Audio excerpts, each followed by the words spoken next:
On this edition of Dave's Retro Video Lab, the role of Tess will be played by Babs. Oh, hey Retro Tech friends, and welcome to another edition of Dave's Retro Video Lab, the show where I check out old video gear from yesteryear. As you can see, the lab rats have been busy decorating the lab for the holidays. They even made me wear this silly looking holiday hat. I don't understand the need for all this holiday fluff. I mean, after all, this is a serious research facility and not some pimped out appliance store from the 1980s. Come on, guys. Anyway, today in the lab we are going to examine Panasonic's PV-460D full-size VHS camcorder from 1988. Initially, when I came across this camcorder, I was like, who beat this thing with an ugly stick? But it wasn't until I started digging deeper into the 460D's backstory did I discover its technological significance amongst retro camcorders. And maybe that's why these plastic pigs are so highly sought after by retro tech collectors today. Now, this particular PV-460D actually works, and later in the show I will explain how I used it to record a local high school football game and my thoughts about its functionality. So stay tuned for more about that, but first let's take a quick look at the PV-460D specs in our Retro Tech Specs segment. The Panasonic PV-460D first hit store shelves in late 1988 with a retail price of about $2,400 US. Stop, full stop. Marie, do you think wearing high voltage holiday lighting is a good idea? I mean, that definitely looks like a serious wardrobe malfunction just waiting to happen. Yeah, it's totally safe. I mean, I've done this for years. You worry too much, you jackass. Oh, okay. I'm sure Marie will be just fine, and that is all safe. I mean, what could possibly go wrong? Tempest Fugit Dave, I'm getting a new car today. Can we get on with this bullshit? Bull? I'll tell you what's bull, you glamour princess. Dave, you're on. I'm on? The Panasonic PV-460D offered a high-resolution CCD image sensor with a 10:1 zoom lens. The longer lens was added to complement the 460D's electronic image stabilization capabilities. Are you okay? A flying erase head and a high... What is going on over there? Oh, crap! Rio, save the camera! Hurry, stand still! Wow. How do I look? You look great-ish. Oh, good. You know, I was a little worried there for a moment. I borrowed this dress from Cher and she would kill me if anything happened to it. You know what? I think it's time we probably end this segment. Thank God. I need to just freshen up and get out of this dump and pick up my new car. I think it's best if I drive. I think this segment went very well. You were electrifying. I was, wasn't I? Ay, holy macaroni. Wow, that previous segment was just shocking. Thank goodness my PV-460D was only slightly singed. I hope it still works, no thanks to Marie. Anyway, in our camera close-up segment, I'm going to focus mostly on the Panasonic PV-460D's image stability system because that is the meat and potatoes of this camcorder. Most of the other functions are very typical for a late 1980s camcorder, so there's no need to waste time on, well, the fade button. Prior to 1988, there were no consumer camcorders which offered any sort of image stabilization. Either you had a tripod or you had to hold your breath and stand still while trying to film handheld for any length of time. Then that all changed in 1988 when Panasonic introduced a revolutionary new camcorder, the PV PV-460D, which offered image stabilization. This was a game changer, not only for camcorders, but any other device out there which had a lens. So here's how it works. The 460D's lens is essentially manipulated by two servos or two little motors. One servo controls the tilt axis of the lens, and the other servo controls the lens's yaw axis. Each servo is controlled by its own vibrating gyroscope, which measures movement and sends a series of signals back to the servos, which help adjust the lens to counteract the camera shake effect which is taking place.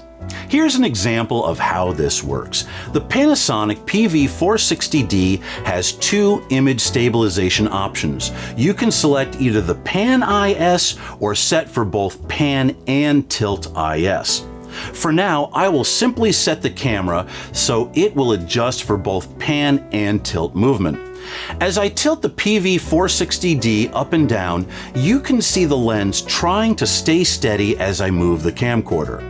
Now, the same thing happens when I pan the camera back and forth. The vibrating gyroscope, which controls the PV-460D's lens's yaw axis, is signaling a servo to move the lens back and forth to compensate for the unwanted movement.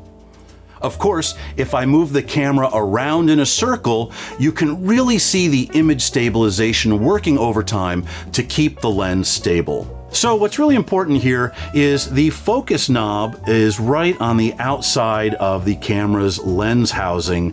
That was done because you had to isolate the lens with its image stability controls, and if you had the focus knob attached to it, that would throw all the lens image stability out the window. So they had to put the focus knob right here so you could still focus the camera while the lens was doing its image stabilization thing. Coming up, not only did I get some strange looks and a bad back, but I got some great footage from a football game, which I will show you later in the show, so stay tuned. I thought it was important to have a staff meeting today to review some of the suggestions which were dropped into our newly installed suggestion box. Are you guys ready? Mm-hmm. Yeah. Okay, so let's see what we've got here. Suggestion number 1. The coffee in the break room is terrible, and so is Dave? What? Tess, write this down, please. No more coffee in the break room. That's a terrible idea. Got it. You're such a Scrooge, Dave. What? Yeah, a total Scrooge. Oh my gosh. All right, fine. Suggestion number 2. We should get rid of the old, crappy video cameras and make TikTok videos instead? Yes. Yes, that's a good idea.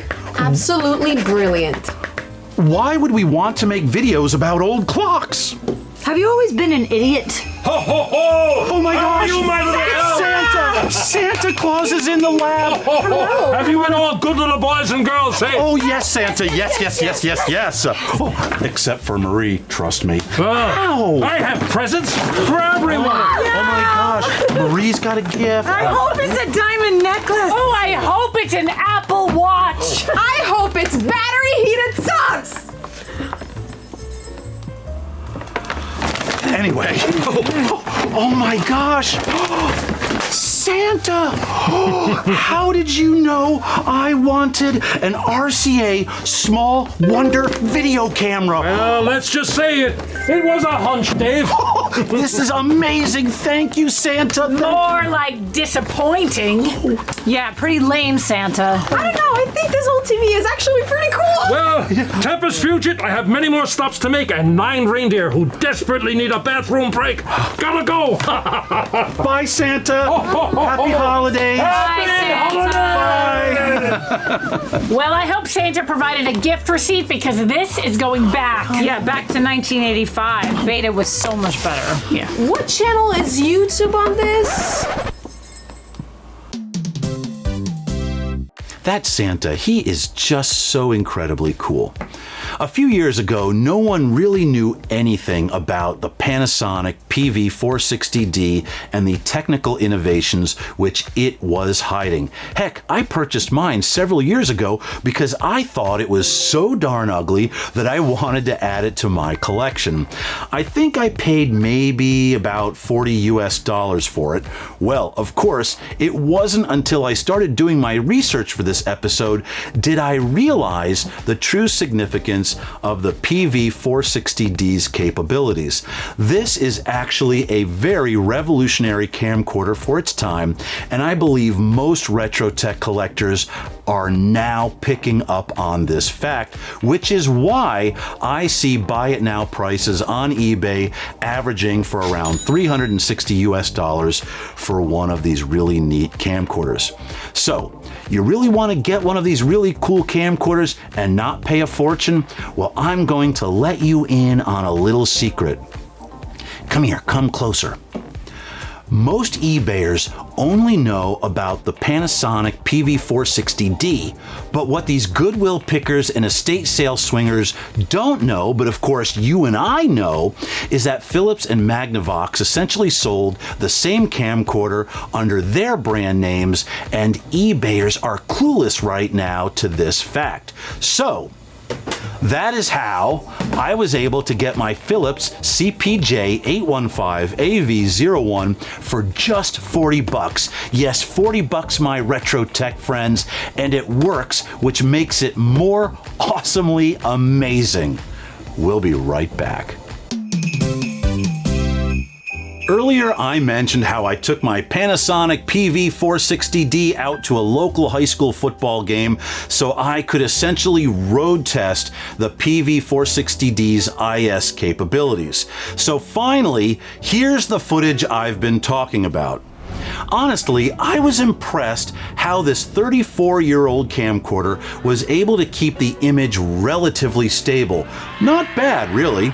I think I got a few pro-looking shots in there as well. Typically, most late 1980s camcorders had a faster 6:1 zoom lens so they could shoot in low-light situations, but the Panasonic PV-460D was given a 10:1 zoom lens so it could take advantage of the image stabilization's ability to keep a steady shot even when recording a subject from many yards away. Now I know you are all going to give me a ton of flack for not showing sample footage with the IS turned on and the IS turned off during the game. I actually have a good reason for not doing that. Everything taking place on the field was so dynamic, I couldn't get two shots that were the same so I could compare them. So, to satisfy your need to compare shots, I recorded a tennis ball, I know that's exciting, on a light stand from about 16 feet away. Now let's take a look at the difference. Here's me trying to keep a steady shot of the tennis ball with the IS turned off. And now let's turn on the IS and see how well the shot looks. Not bad for an old camcorder. We'll be right back. Here, Brielle, try some eggnog. Eggnog?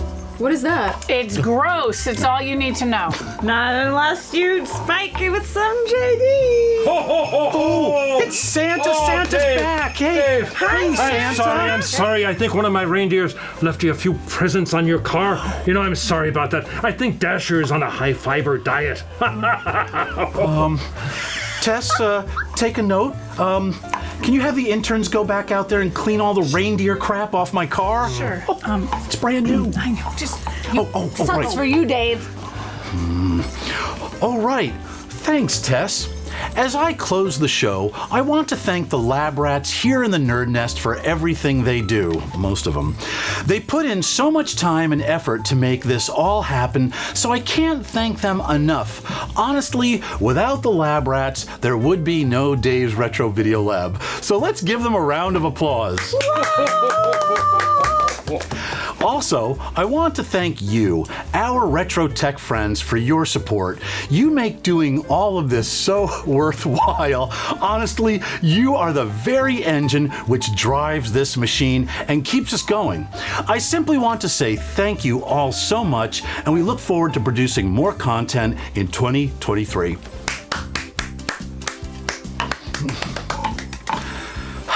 finally, I want to wish you and yours a happy holiday season and all the best for the new year. Take care, everyone, and Happy cheers! holidays! Woo! Happy holidays!